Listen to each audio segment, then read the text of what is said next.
Hello class 9, welcome back to the another lecture of physics. इसमें हम physics पूरी complete करने वाले हैं क्योंकि ये हमारा साउंड लास्ट चैप्टर है हमारा साउंड। हम इसको कंप्लीट कर देंगे तो हमारी फिजिक्स भी ऑटोमेटिकली कंप्लीट हो जाएगी। साउंड क्या होता है? साउंड एक एनर्जी होती है, एक फॉर्म ऑफ एनर्जी होती है जिसकी वजह से हम सुन पाते हैं। ठीक है, तो जो हमारे सेंसर्स फील्ड होते हैं हमारे कान के पास, उसको बोलते हैं हम साउंड बोल कह देते हैं। ठीक है, जो हमारे law of conversation of energy है जो हमने वर्क इन एनर्जी चैप्टर पढ़ा था, वो ऑल्सो अप्लाई होती है साउंड के ऊपर। ठीक है, साउंड ट्रेवल करता है फॉर्म ऑफ वेव के अंदर। ठीक है, और हम समझते हैं वाइब्रेशन। वाइब्रेशन क्या होती है? वाइब्रेशन होता है टू और fro motion. To and fro to and fro motion of an object is called vibration. ठीक है, तो अब हम समझ लेते हैं कि हमारे जो साउंड है ना, उसको वो एक वेव की फॉर्म में ट्रैवल करता है, कुछ इस टाइप की फॉर्म में है। इस वेव की फॉर्म में ट्रैवल करता है, वो वेव की फॉर्म में ट्रैवल करता है। और क्या कहते हैं, जिन भी जिस भी साउंड को वेव की ज़रूरत पड़ती है, जिस भी साउंड को ट्रैवल होने के लिए वेव की ज़रूरत पड़ती है, उसको हम क्या बोलते हैं? उसको हम बोलते हैं मैकेनिकल वेव्स। ठीक है, ठीक है, ठीक है, ठीक है। अब आते हैं तो हमारे में जो mainly two types of wave दी गई हैं, जो कि हैं longitudinal wave and transversal wave. Longitudinal wave क्या होती है? इधर देखो, इधर देखो, ये जो है, ये जब ऐसे बंद हो जाएगा, ऐसे बंद हो जाएगा, तो ये पार्टिकल इसके आसपास आ जाएंगे। ठीक है, जब हमारे चिमटा ऐसे बंद हो जाएगा और ऐसे हो जाएगा, तो इसके आसपास पार्टिकल्स आ जाएंगे। और ये खुलेगा तो पार्टिकल्स वापस पीछे चले जाएंगे। ठीक है, यही होगा, यही होगा। हाथ मारोगे पार्टिकल पीछे जाएंगे, हाथ आगे करोगे पार्टिकल आगे आएंगे। ठीक है, ठीक है, ठीक है, ठीक है। इतना समझ में आ रहा है सबको?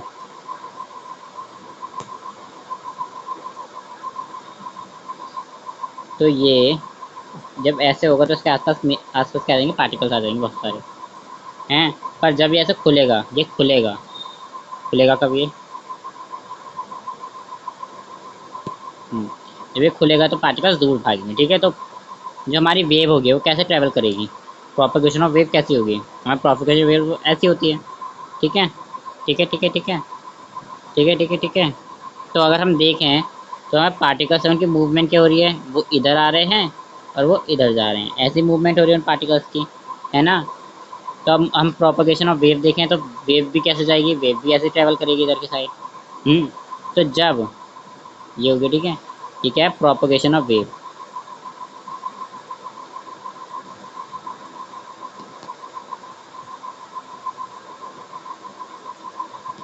जब propagation of wave and movement of particle parallel होते हैं, जब propagation of wave and movement of particle parallel होते हैं कुछ इस तरीके से, तो उसको हम क्या बोलते हैं? उसको हम बोलते हैं लॉन्गिट्यूडनल वेव। ठीक है, लॉन्गिट्यूडनल वेव मतलब कि ये इसकी डेफिनेशन मैंने यहाँ पे लिख दी है। ठीक है, which of the particle medium vibrate back and front the same direction is wave moving is called a longitudinal wave. हम इसको ऐसे भी लिख सकते हैं, हम इसको ये भी लिख सकते हैं, the wave in which the movement of particle are parallel to the movement of propagation of wave. ये भी लिख सकते हैं हम इसमें, जो हमारा मन का है वो लिख सकते हो आप इसमें से। ठीक है, अब कहते हैं ट्रांसवर्सल वेव कैसे होता है। देखो, ये बॉल है, ये बॉल ऊपर जाएगी, नीचे आएगी, यहाँ पर ये इसकी एक तो प्रोपगेशन हो गई, और ये ऊपर यहाँ तक जा रही है, ये इसकी प्रोपगेशन हो गई। बीच में क्या बन रहा है? 90 डिग्री का एंगल। ठीक है, जिसमें movement of particles and propagation of wave 90 degree का एंगल बनाते हैं, उसके बोलते हैं ट्रांसवर्सल वेव बोलते हैं। ठीक है, आता है कैरेक्टरिस्टिक्स ऑफ वेव के ऊपर। कैरेक्टरिस्टिक्स ऑफ वेव क्या होती है? Wave length, frequency, amplitude, time period and velocity, यही सब होती है। आ जाओ समझते हैं, इसमें समझते हैं ध्यान से।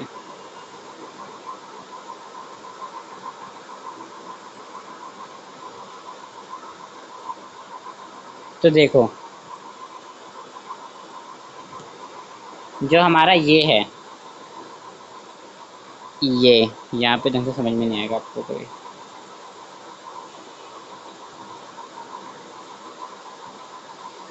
एक जोड़ी लेते हैं, देखो मान लेते हैं, अभी रुको बना लेते हैं।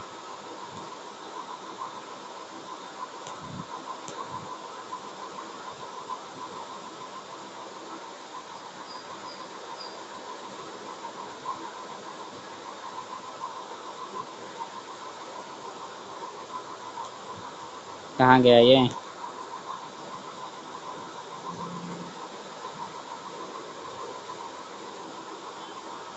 हाँ ठीक है, ये देखो।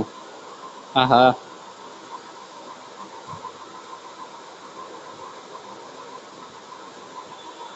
मुझे इसमें स्ट्रेट लाइन मिल ही नहीं रही, मैं क्या करूँ?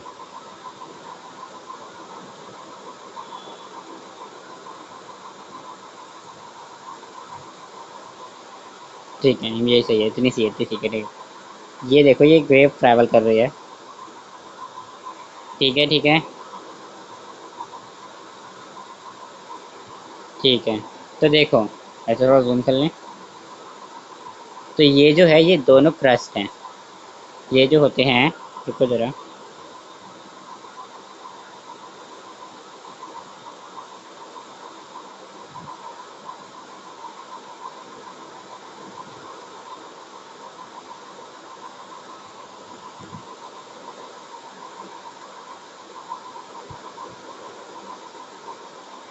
ठीक है ठीक है ठीक है, समझ में आ गया।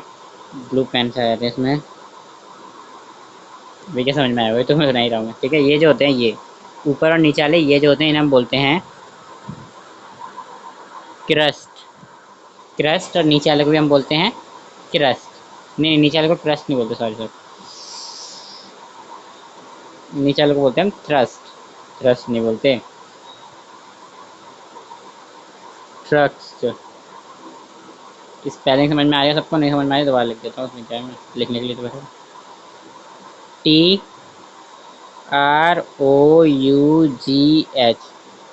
ठीक है, ऊपर नीचे वाले को बोलते हैं। अब बस, अब इन दोनों के बीच में, अब इन दोनों के जो बीच में है, मान लो दिस, इन दोनों के बीच में ये जो डिस्टेंस है, इस डिस्टेंस को बोलते हैं वेवलेंथ। इस डिस्टेंस को बोलते हैं वेवलेंथ बोलते हैं। कहाँ लिखूँ? यहाँ लिख देता हूँ। इस डिस्टेंस को कहते हैं वेव लेंथ। अब हम वेव लेंथ इतना लंबा लंबा तो लिखेंगे नहीं, तो हम इसको रिप्रेजेंट करते हैं बाय लैमेंडा। एंडा मेंडा नहीं, लैमेंडा बोल रहे ना। इसको हम रिप्रेजेंट करते हैं लैमेंडा से। देखो जिस तरीके का होता है, इसे जो बोलते हैं, इसे बोलते हैं हम लैम्डा। बैक कैसे लेते हैं इसमें? इसमें रेजी करना पड़ेगा क्या? चलो लिख देता हूँ यहाँ पे, लैमेंडा। लैमेंडा, ठीक है, लैमेंडा बोलते हैं इसे। इतना समझ में आ गया। अब आते हैं इसकी ऐसा यूनिट। चलो बाद में इकट्ठा इसको अलग ही समझा देंगे, ठीक है। तो लैमेंडा वेवलेंथ क्या होती है? दो क्रस्ट के बीच में का डिस्टेंस, उसको हम बोलते हैं वेवलेंथ। क्या बोलते हैं? वेवलेंथ। ठीक है ठीक है ठीक है ठीक है। होते होते नीचे वाला भी, दो थ्रस्ट के बीच का डिस्टेंस, मतलब कि ये भी क्या होगा? लैमेंडा। ठीक है, समझ में आ गया। ये होता है एक्स, ये होता है एक्स एक्सिस, ये होता है वाई एक्सिस। ठीक है, आगे बढ़ते हैं हम। यहाँ पे आ जाओ। ये दे रखा वेवलेंथ के बारे में सब कुछ दे रखा है यहाँ पे भी। ठीक है, वेवलेंथ मैंने बता दिया। तो कॉन्जर्क्यूटिव क्रस्ट के बीच का जो डिस्टेंस होता है, उसको हम वेवलेंथ बोलते हैं। ठीक है ठीक है ठीक है। जिसको हम रिप्रेजेंट करते हैं बाय लैमेंडा, जिसकी ऐसा यूनिट होती है मीटर। ऐसा यूनिट क्या होती है? मीटर। रिप्रेजेंट करते हैं बाय लैमेंडा। ठीक है, इतना समझ में आ गया। ये देखो यहाँ पे दे रखी है ये, और ये वेवलेंथ, और यहाँ से क्रस्ट शुरू होगा यहाँ तक, मतलब कि ये लेते हैं हम,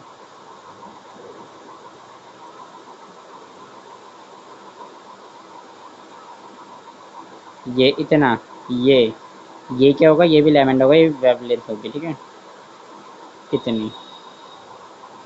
ठीक है ठीक है। अब आते हैं फ्रीक्वेंसी पे। फ्रीक्वेंसी क्या होती है? फ्रीक्वेंसी होती है कि भाई, number of wave passing through a point in 1 second. 1 second के अंदर कितनी नंबर ऑफ वेव्स ने एक, मतलब कि पास हुई। 1 सेकेंड के अंदर कितनी नंबर ऑफ वेव पास हुई। मान लो कि इसमें एक एक के अंदर कितनी कितनी हुई, कितनी गई। ठीक है, तो ये एक हो गई, ये एक हो गई, ये सेकंड और ये थर्ड। तीन वेव पास हुई। ठीक है, तीन वेव पास हुई, this one and this one and this one. यहाँ से नीचे से ऊपर तक ये एक होती है इतनी, मतलब कि ये एक यहाँ तक, फिर ये एक यहाँ तक और ये एक। ठीक है, तो समझ में आ गया फ्रीक्वेंसी क्या होता है। फ्रीक्वेंसी की ऐसा यूनिट होती है हर्ट्ज। फ्रीक्वेंसी की ऐसा यूनिट होती है हर्ट्ज। ठीक है, और फ्रीक्वेंसी की जो बिगेस्ट यूनिट होती है, बिगेस्ट यूनिट क्या होती है, किलो हर्ट्ज। यहाँ पे लिख रखा है मैंने किलो हर्ट्ज, और इसकी वैल्यू भी लिख रखी है यहाँ पे, मतलब कि 1000 हर्ट्ज। रुको एक नंबर ये लो, देखो वेवलेंथ को हम रिप्रेजेंट करते हैं लैम्डा से, लैम्डा लिख देता हूँ यहाँ पे। ठीक है, इसकी ऐसा यूनिट क्या होती है, अभी हमने पढ़ी, इसकी ऐसा यूनिट है मीटर। ठीक है, आते फ्रीक्वेंसी के ऊपर, इसके बाद फ्रीक्वेंसी के ऊपर नहीं, फ्रीक्वेंसी होती है उस जो रिप्रेजेंट करते हैं हम उसको, रिप्रेजेंट करते हैं हम उसको वी से, मतलब कि न्यू से। उसको वी नहीं बोला जाता, उसको न्यू बोला जाता है। इसको क्या बोला जाता है, न्यू बोला जाता है। हैं, इसकी ऐसा यूनिट क्या है, इसकी ऐसा यूनिट है हर्ट्ज। बिगेस्ट यूनिट है किलो हर्ट्ज। और 1 किलो हर्ट्ज, मान लो 1 किलो हर्ट्ज में कितने हर्ट्ज होते हैं, 1000 हर्ट्ज होते हैं। ठीक है, ठीक है, ठीक है, ठीक है। अब आते हैं टाइम पीरियड के ऊपर।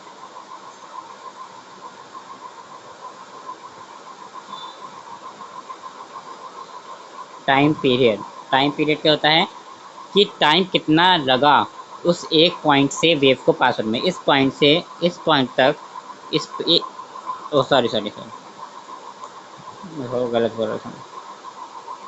दिस इज अ पॉइंट, इस पॉइंट से पास होने में एक वेव को कितना टाइम लगा, टाइम लगा उसको हम बोलते हैं टाइम पीरियड। समझ में आ गया, बता दूँ। ठीक है, तो इसकी ऐसा यूनिट क्या होती है, एस से इसको, इसकी ऐसा यूनिट होती है, और रिप्रेजेंट करते हैं हम इसको, represent by T, time period. ठीक है, ठीक है, ठीक है, ठीक है। अब क्वेश्चन आ जाएगा, आ गया रिलेशन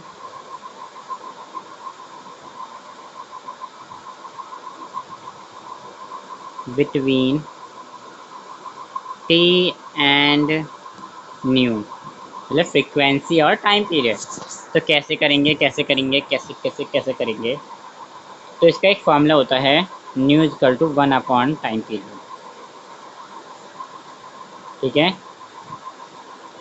कैसे होता है, जो हमारी मान लो कि हमने वी ले ली 4 हर्ट्ज,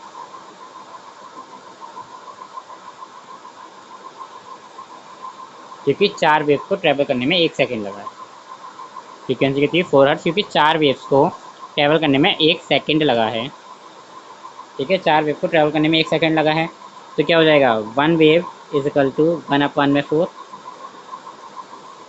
ठीक है, और हम इसको करेंगे तो क्या आ जाएगा, 1/4 हर्ट्ज लिख सकते हैं हम इसको। अगर मैं हर्ट्ज को इधर भेज दूँ, हर्ट्ज को इधर भेज दूँ, है ना, एक मिनट एक मिनट में, हाँ, तो हमारे पास क्या आएगा, 1 सेकेंड हर्ट्ज हैं, और एस से हम किसको रिप्रेजेंट करते हैं, टाइम पीरियड को। ठीक है, ठीक है, ठीक है, ठीक है, ठीक है। हमने यहाँ पर टाइम पीरियड कहाँ से आया, क्योंकि ये जो था ये टाइम पीरियड था, यहाँ पे टाइम पीरियड था। ठीक है, यहाँ पे टाइम पीरियड था, एक वेव 4 हर्ट्ज टाइम पीरियड था। अगर हम हर्ट्ज इसे वहाँ ले रहे हैं तो टाइम पीरियड को नीचे फेंकेंगे, टाइम पीरियड नीचे आ गया एस। ठीक है, ठीक है, ठीक है, ठीक है।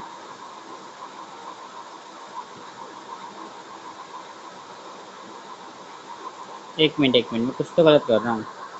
ओह, अब मैं समझ में आया, रुको ज़रा, मैं कुछ और ही पढ़ाने बैठ गया था आपको। Sorry for this, sorry for this, sorry for this, sorry for this.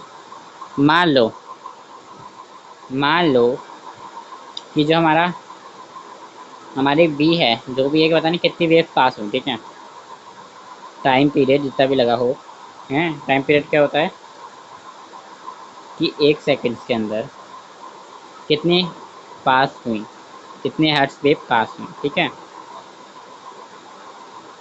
जिसको मैं लिख सकता हूँ टाइम इजकल टू 1/v।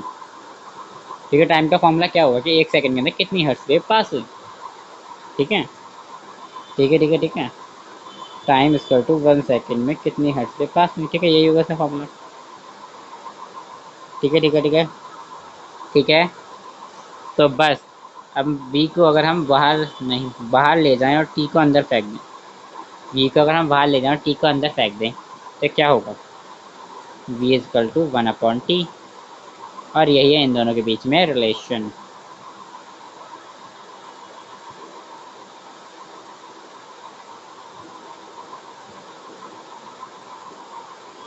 समझ में आ गया, रिलेशन समझ में आ गया, यही है इनके बीच में रिलेशन। ठीक है, ठीक है, ठीक है, ठीक है, कि हम इसको उल्टा करके किसका फॉर्मूला ला सकते हैं, फ्रीक्वेंसी का। तो हमें यहाँ पे 2 फॉर्मूले मिले, तो ये तो टाइम का फॉर्मूला, ठीक है, वो तो फ्रीक्वेंसी का फॉर्मूला, ये है फ्रीक्वेंसी का फॉर्मूला, ये है टाइम पीरियड का फॉर्मूला, ये दिया टाइम पीरियड का फॉर्मूला।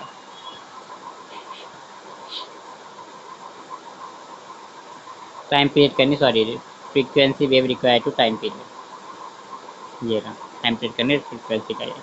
ठीक है, मैंने आपको टाइम पीरियड भी समझा दिया। अब आते हैं एम्पलीट्यूड पर, एंड एम्पलीट्यूड पे चलते हैं। एम्पलीट्यूड में हमें पढ़ना है कि बहुत सारी वॉइस के बारे में पढ़ना है। ठीक है,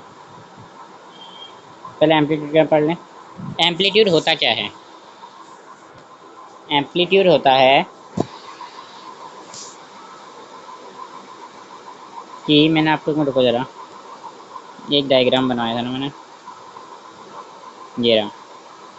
अगर मैं इसे पूरा इरेज कर दूँ तो आपको कोई दिक्कत होगी नहीं।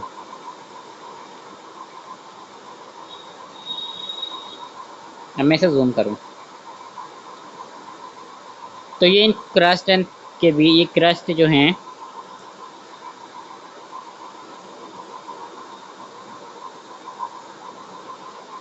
ये क्रस्ट जो है ऊपर से नीचे तक, इनसे यहाँ तक लाइन, मेन लाइन तक यहाँ तक, ये जो इनके बीच में ये डिस्टेंस है, ये क्या है,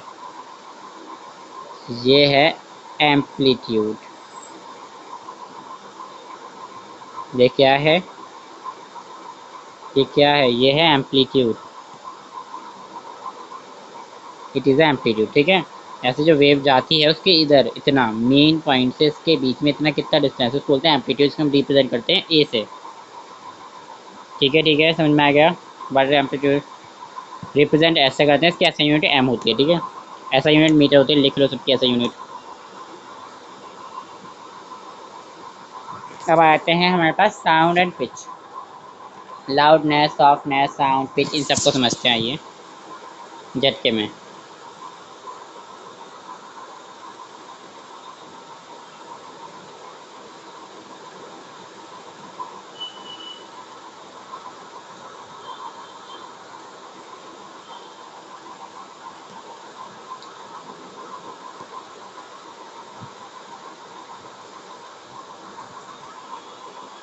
ठीक है, ये वेव जा रही है, ओके ओके ओके, कहीं भूल ना जाओ तो मुझे कि मैं यहाँ पे हूँ।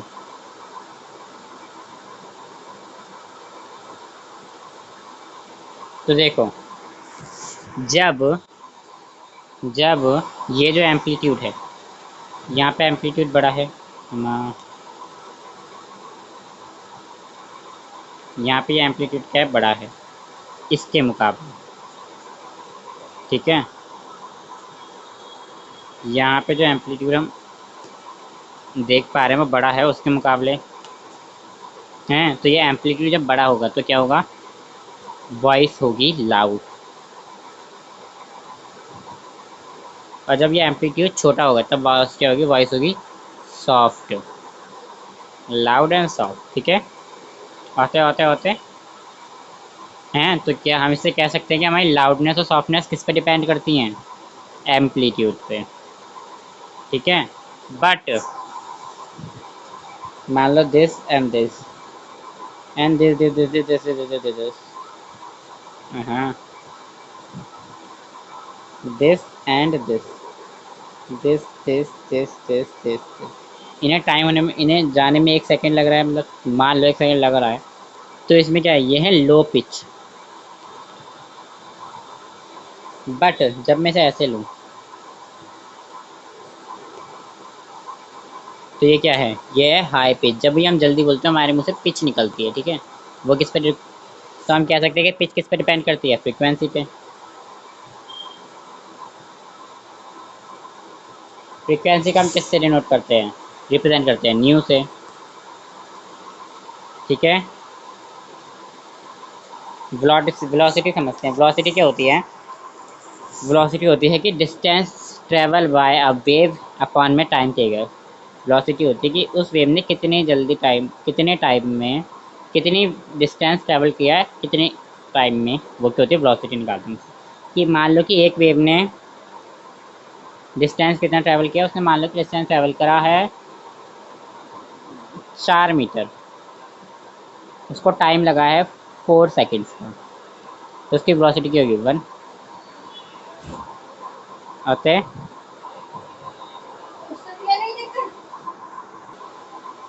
ठीक है ठीक है ठीक है। अब हमारा फेमस साउंड, एक मेरे को देना। अब मान लो ये म्यूज़िक जो है वो इतने अच्छे क्यों होते हैं, इतने अच्छे क्यों होते हैं, क्योंकि इसमें क्वालिटी होती है, वो रिच क्वालिटी होती है। पर जब हम नॉइस सुनते हैं वो क्या होती है, तो वो पुअर क्वालिटी होती है, उसमें पुअर क्वालिटी होती है। किसकी पुअर क्वालिटी होती है, साउंड की या टिम्बर की, बोल लो, ठीक है, साउंड की क्वालिटी। इतना समझ में आ गया सबको, सबको है। अब आते हैं इको और रिवर्बरेशन, मतलब कि इको और रिवाइब्रेशन में क्या अंतर है ना।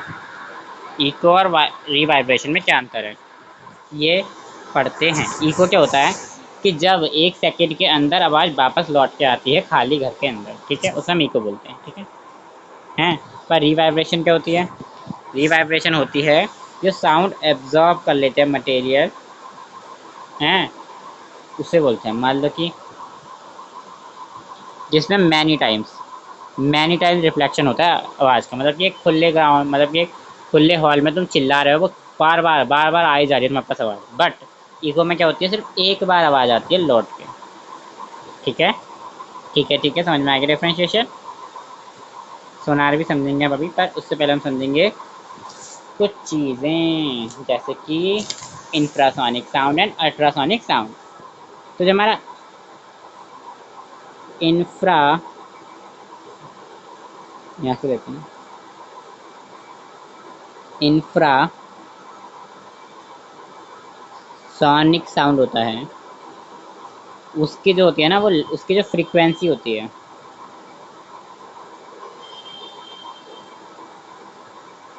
फ्रीक्वेंसी जो होती है ना, वो लेस होती है, लेस देन 20 हर्ट्ज, 20 हर्ट्ज से लेस होती है, तो उसको हम क्या कहते हैं, इंफ्रासोनिक साउंड कहते हैं, ठीक है। ये किसके अंदर पाया जाता है, एग्जाम पूछ लिया जाता है, एग्जाम्पल पूछा जाता है कि किस एनिमल के अंदर या किसके अंदर पाया जाता है। ये इनका ये होता है एलिफेंट के अंदर, डॉट लगा दिया मैंने, राइनो के अंदर, राइनोसॉरस के अंदर, ये वेल के अंदर होता है, ठीक है।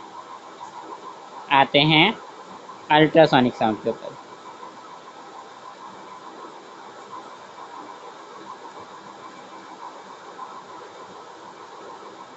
अल्ट्रासोनिक साउंड, अल्ट्रासोनिक साउंड क्या होते हैं, अल्ट्रासोनिक साउंड होते हैं जिनकी फ्रीक्वेंसी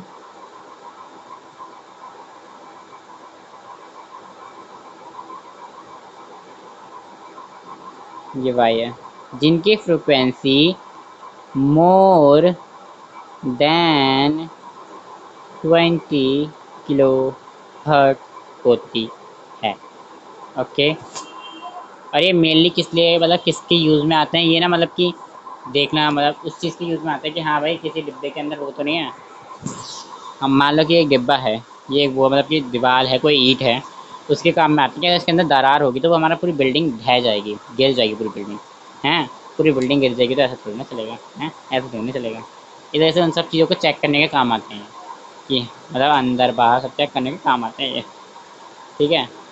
अब आते हैं हम, जो हमारी रेंज होती है हेयरिंग की, जो हमारी हेयरिंग की रेंज होती है, वो ह्यूमन में कितनी होती है, एंड चिल्ड्रन, चाइल्ड में कितनी होती है, चिल्ड्रन में। तो ह्यूमन में क्या होते हैं, 20 हर्ट्ज से वो 2 किलो हर्ट्ज तक सुन सकते हैं, और बच्चे 20 हर्ट्ज से 25 किलो हर्ट्ज तक सुन सकते हैं। ठीक है, ठीक है, ठीक है, ठीक है। स्पीड ऑफ अ साउंड, इसके ऊपर मतलब कि स्पीड ऑफ अ साउंड कैसी है, मतलब कि किस में देखो, जो हमारा सॉलिड होता है,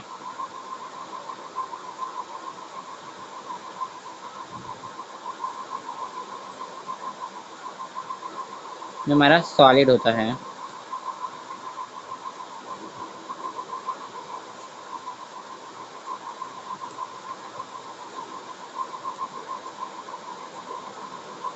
देखो जो हमारा सॉलिड होता है मतलब कि हार्ड, सॉलिड में सबसे ज़्यादा होती है साउंड, फिर आती है लिक्विड में, फिर आती है गैस में। ठीक है, तो मैं solid, liquid, then gas. Okay, इसका एक फॉर्मूला होता है, स्पीड अपॉन में डिस्टेंस अपॉन में टाइम। ठीक है, जिसको हम क्या लिख सकते हैं, v is equal to lambda upon में टाइम। कुछ याद आई है क्या तुम्हें, है? ये होता है वेवलेंथ, ये होता है टाइम पीरियड। ओके, v को हम स्पीड बोलते हैं, फ्रीक्वेंसी होता है स्पीड होती है एक। ठीक है, ठीक है, ठीक है, ठीक है, सबको समझ में आ गया सबको। आते हैं सोनार के ऊपर, आते हैं मेनली। सोनार मेरे हिसाब से तो कटेड है, पर फिर मैं आपको एक बार बता देता हूँ। सोनार मतलब क्या होता है कि साउंड नेविगेशन एंड रेंजिंग, मतलब कि इसका हम यूज़ करते हैं किसी भी डेप्थ में जाने के लिए। डेप्थ में सी की डेप्थ को यूज़ करते हैं, मतलब डेप्थ जानने के लिए कि हम कितना ऊपर हैं या नीचे कितनी ज़्यादा वो है, क्या कहते हैं, साउंड, या फिर नीचे हम डूब सकते हैं, ज़्यादा गहरा तो नहीं है, वगैरह वगैरह जानने के लिए हम क्या करते हैं, सोनार का यूज़ करते हैं। ठीक है, ठीक है, ठीक है, ठीक है, इतना समझ में आ गया। सोनार का एक फॉर्मूला भी होता है जिसको हम बोलते हैं D/S/T। लोग बोलते हैं। ठीक है, होते होते होते सोनार में होता क्या, मेनली मेनली सोनार में होता है कि हम एक रेंज लेते हैं, एक साउंड होते हैं जो कि एक्स मान लो, वो नीचे जाती है और फिर ऊपर आते हैं, मतलब कि एक्स से डिस्टेंस ट्रैवल करते हैं, इसको हम 2x बोल देते हैं। ठीक है, हम डी को लें, स्पीड को लें, या स्पीड जितनी उतनी गहराई होगी, तो एस इंटू टी करते हैं हम। ठीक है, या फिर हम बी इंटू टी भी करते हैं, और टी हमारा टाइम होता है, बी हमारी स्पीड होती है कि कितने स्पीड से हम गए, वी इंटू टाइम, कितनी स्पीड से गए, कितना टाइम लगा, उससे हम 2x का निकाल लेते हैं, मतलब कि 2x डिस्टेंस है। ठीक है, कितनी स्पीड से गए इंटू कितना टाइम लगा, ये फार्मूला मान लो सोनार का, ये यूज़ करा जाता है। ठीक है, ठीक है, ठीक है। अब एक क्वेश्चन आ जाता है मेनली, वैसे ज़्यादा तक तो आता नहीं, मैंने तो सुना नहीं। वैसे होता कि बैट, ये आ जाता है क्वेश्चन कि अगर हमें बताना हो कि एक फॉर्मूला लिखो जिसमें रिलेशन बिटवीन वो कहते हैं वेलोसिटी, फ्रीक्वेंसी एंड वेवलेंथ हो। ठीक है, तो फॉर्मूला क्या बनता है, v is equal to D upon में टी। डी क्या होता है, डिस्टेंस। ठीक है, और टी क्या होता है,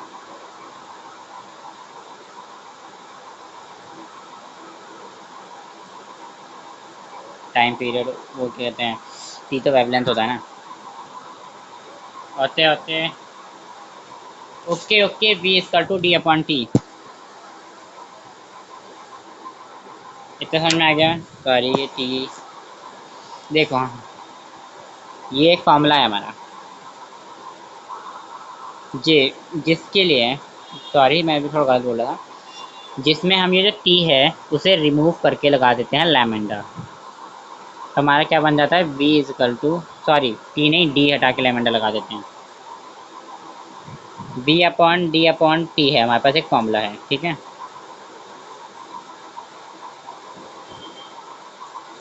ये एक फॉर्मूला है हमारे पास, ठीक है।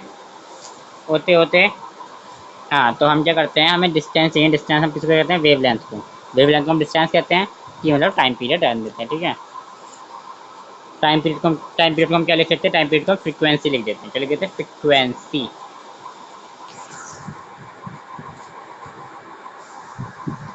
टाइम पीरियड को हम फ्रीक्वेंसी लिख सकते हैं। तो वी नहीं, टाइम पीरियड हो तो टाइम पीरियड लिखेंगे, फ्रीक्वेंसी लिखेंगे। विल लॉस ओ सो टाइम पीरियड को हम फ्रीक्वेंसी लिख देते हैं भैया, लिख। तो हमारा सॉरी कंफ्यूजन हो रही थी। हाँ, v होती है वेलोसिटी, है ना, इनटू फ्रीक्वेंसी इनटू लैमेंडा। ये फॉर्मूला बनता है हमारा एक मोस्ट इम्पॉर्टेंट फॉर्मूला। इसके ऊपर क्वेश्चन आ जाता है कि ये फॉर्मूला किस चीज़ से मिलके बनता है। डिस्टेंस से मिलके बनता है, टाइम पीरियड से और वेलोसिटी से मिलके बनता है। एक बार अच्छे से रिवाइज कराता हूँ, बीच में रखा था ना मैं पहले। अब देखो, v is equal to D upon T, distance time period, ठीक है, अपॉन में v मतलब कि फ्रीक्वेंसी वो वेलोसिटी, ठीक है।